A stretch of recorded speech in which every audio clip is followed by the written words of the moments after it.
and just having you all here tonight really just advocates the role that you all play, and I'm very grateful to have you all here, so thank you.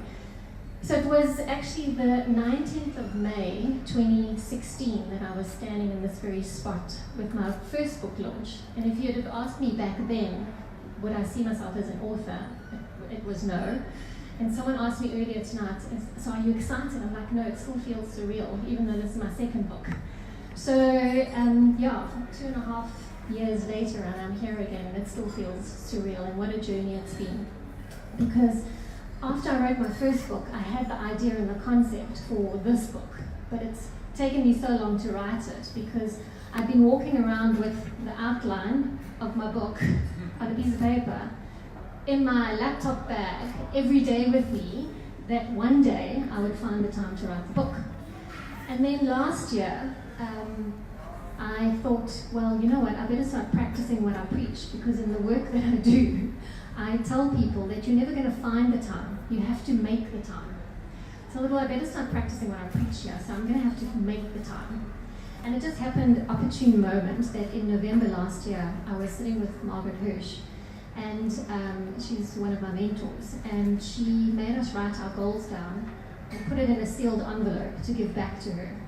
And I thought, wow, what better person to keep you accountable than Margaret Hirsch, because who would want to say no to her, right?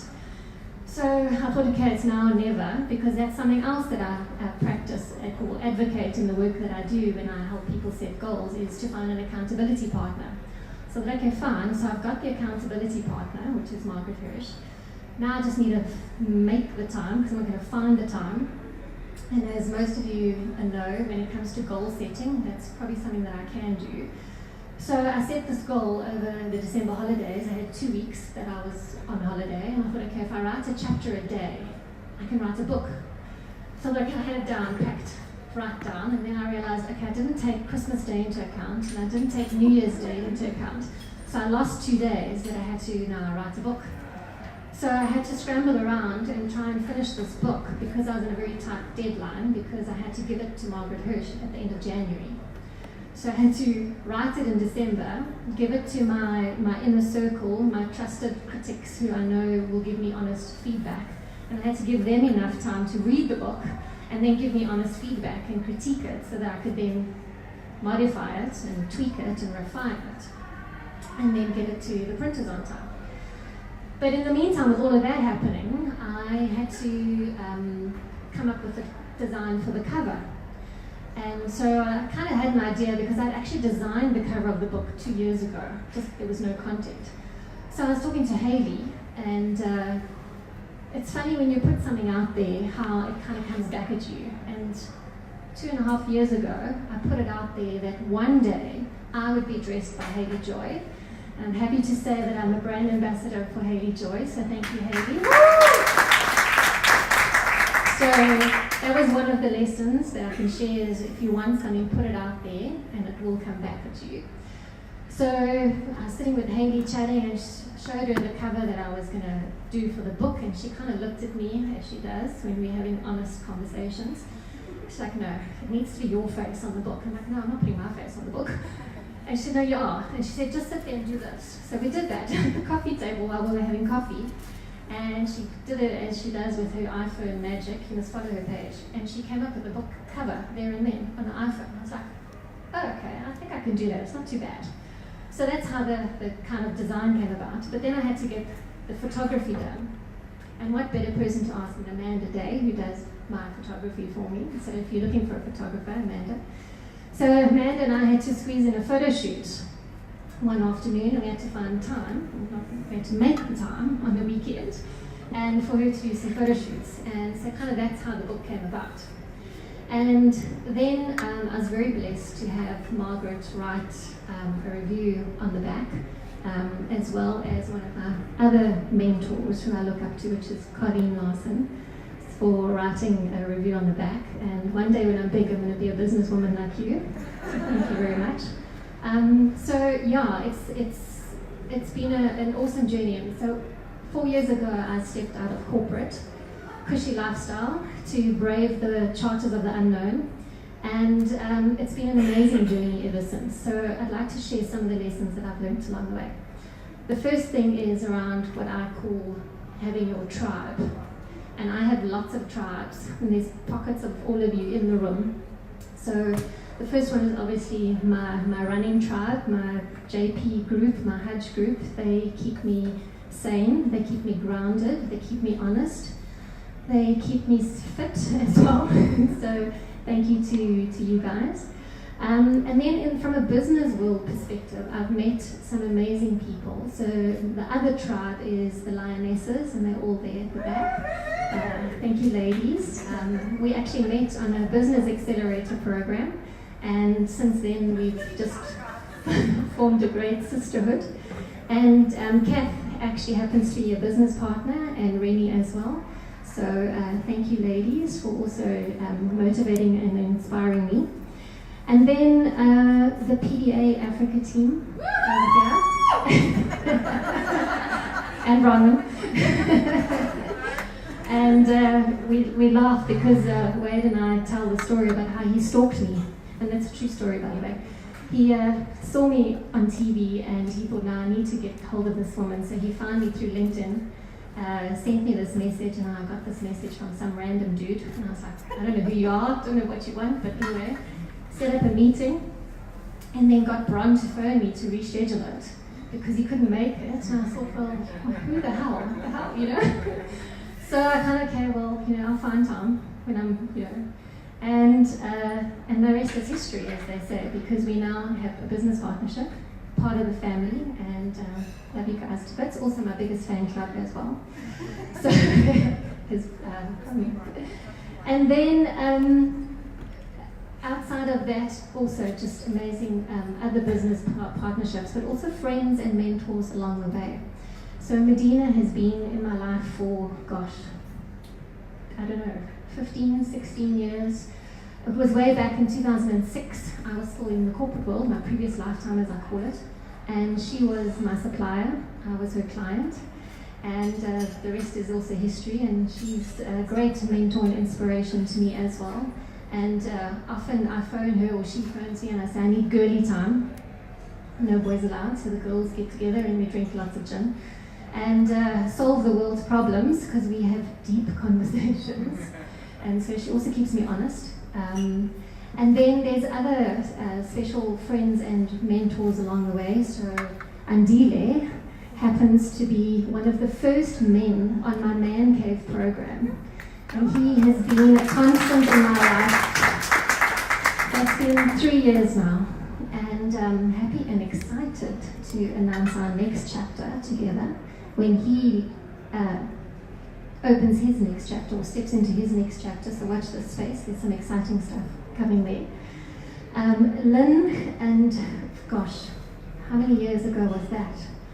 Lynn was my boss at Nedbank many, many years ago.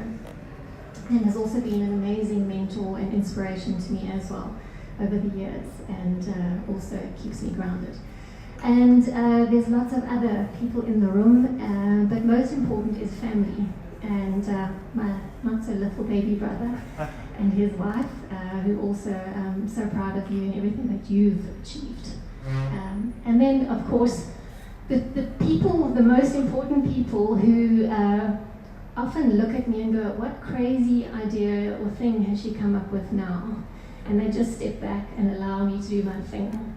So to John and Sam, thank you so much for just indulging all the time. I know there's some days when it can't be easy, but someone has to do the job and you signed up for it, unfortunately. So, but when it came to embracing no, it's a lot about what I had to learn in my own life, particularly from a business perspective. When I started out, I was trying to be everything to everybody, and I realized that actually I couldn't. So I had to learn to say no in the business world and focus on what I wanted to be my core business or my core journey. And I also, in terms of the work that I do and people that came to see me, a lot of them were struggling with the same thing. And so I've had these conversations in different places and different pockets, and it's a very real thing there that people struggle with. And I was doing a talk at an event last year with Naz. Naz is from A&E Networks, and also we had lots of tea. And it was at her event actually, and Anele, who you know from, who doesn't know Anele from Highveld, and she said, and I'll never forget those words, in fact they're quoted in the book, where she said, "No is a full sentence." And that was it. And I thought, it's as simple as that. No is a full sentence. And so when we say no to everything else and everyone else, we're saying yes to us. And what we're saying is that we're important and we matter. As opposed to when we say yes to everything else and everyone else, we're saying no, we're not important, we don't matter. And you all matter. So if there's anything that you can take away is don't be afraid to say no. It does take courage. But the hardest part about saying no is the first time you say it. Thereafter it gets easier. So I just want to say thank you so much to every single one of you that have come out here tonight to share and celebrate. It still feels very surreal. There are 2 other books in the wings. I don't know how long they will, between 3 and 4 a.m. I sleep. But yeah, so I don't know how long it's going to take me to get those 2 out, but the titles are there already. I'm sure Hayley and Amanda will be doing the book cover designs somewhere along the line. And but yeah, so the next 2 is going to be Embracing Failure and Embracing Love. So, and I think then I'm going to stop. It's always enough. Thank you so much. Really honored to have you here. Please have some more drinks, have some more snacks, and I'll be around. And yeah.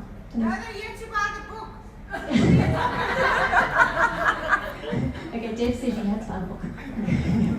And thank you so much, and just lots of love and appreciation and gratitude to everybody that came tonight. Yes, good question. No, I'm asking, can I ask? Yes, absolutely. So I'm trying to link the saying no with psychology, right? And maybe you can, because I think that it's easy to say that you must create boundaries and you must say no, but there's a whole psychological factor behind the fact that you're only saying yes. Now, how do you link the 2? You can please start with an easy question. but you've never known me to ask simple questions. No. That's why I'm looking forward to our next chapter together, because it's going to be challenging. But anyway, so yeah, why do we not like saying no? Because we like to people please, we like to fit in, we like to be accepted. We don't like rejection. We don't like to feel like we're letting people down, like we're disappointing people. And so that's why a lot of the time it is difficult for us to say no, because sometimes we feel like a bad person. We feel like, that we're going to be rejected, and that's not necessarily true. So the whole psyche behind it is understanding where that comes from. What's the source of why is it so difficult for you to say no? A lot of it, believe it or not, comes from childhood. It's our conditioning. It's what we've grown up with. It's how we've tried to either get accepted, get acknowledged, get recognition, fitting in, just being appreciated and valued.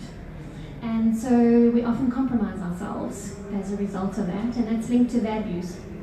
And values underpin all of our thoughts and our actions and our behavior. And when you're not in sync with your values, you start compromising yourself, and you end up putting yourself in situations that you don't really want to be in. So, does that help? No, I mean, I was looking for the answer around values because I don't know if everyone else can hear me. So, thanks. So the reason why I ask is, and the psychology behind it is because someone like me who first worked with you was someone who was embracing yes all the time. Up until we did the work of understanding what my values are, because once you understand your values, you are then firm in your values and you're then able to create boundaries. And I think it's easy to say that, people must say no and embrace no, but if you don't do the inner work to be able to be grounded in your values and understand what is acceptable, what is not, then you'll forever be saying yes. So for me, I think the key to the puzzle is always the values part. Well, what I found in working with you. So that's really what I was looking for, and hopefully you're going to share, which you did. So thank you, answer my question.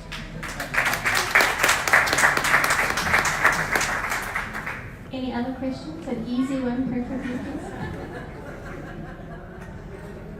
No, well, maybe from my side, I've been reading Shonda Rhimes. Say yes. So I've been reading Shonda Rhimes, Say Yes, and I have her journal. And it's been the hardest thing for me to do was to journal saying yes. But I did find positives in saying yes. So how do I haven't read the book, so how am I going to balance now what I've learned from Shonda in saying yes to now saying no in terms of your book? Woo! You two have been colluding, I can just see this. Take their champagne away, please. Yeah. So yeah, absolutely, it links to values, and I think if you are living your truth, if you are being true to self, which is where your values come in, you will know when it's right for you to say yes and when it's right for you to say no.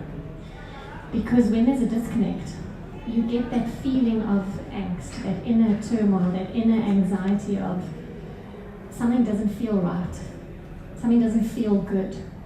And so I think as long as you live your truth and speak your truth, you will know when it's the right time for you to say yes and it's the right time for you to say no. It's about finding the balance. Because sometimes we say no out of fear, and that's not necessarily the right thing, because if we live a life of fear, if we stay within our comfort zones, we don't give ourselves opportunities to put ourselves out there and try new things and go to new places and meet new people. So it's about really finding that balance and understanding what is behind the no and what is behind the yes. Does that help? Oh, okay, make this easy.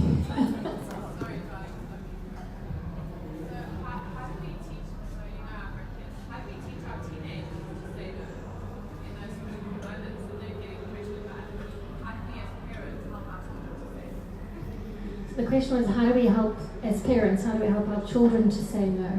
And I think it's hard being parents. It's a full-time job, as those of you that are parents here will know. And it's challenging because as kids are learning and developing and finding their own way in the world and learning their own perspective in terms of boundaries, it's about how do you give them the most stable emotional foundation possible. How do you help them develop those key skills of weighing up the pros and the cons and making the right decisions that's right for them?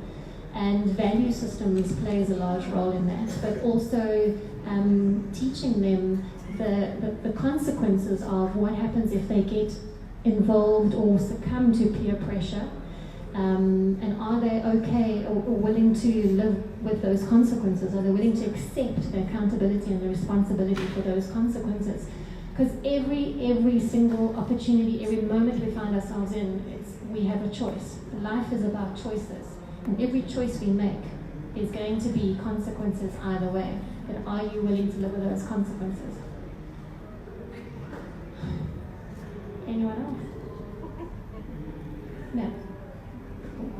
Thank you so much, and please help yourself to drinks and snacks, and I'll be around if anyone else want to ask questions.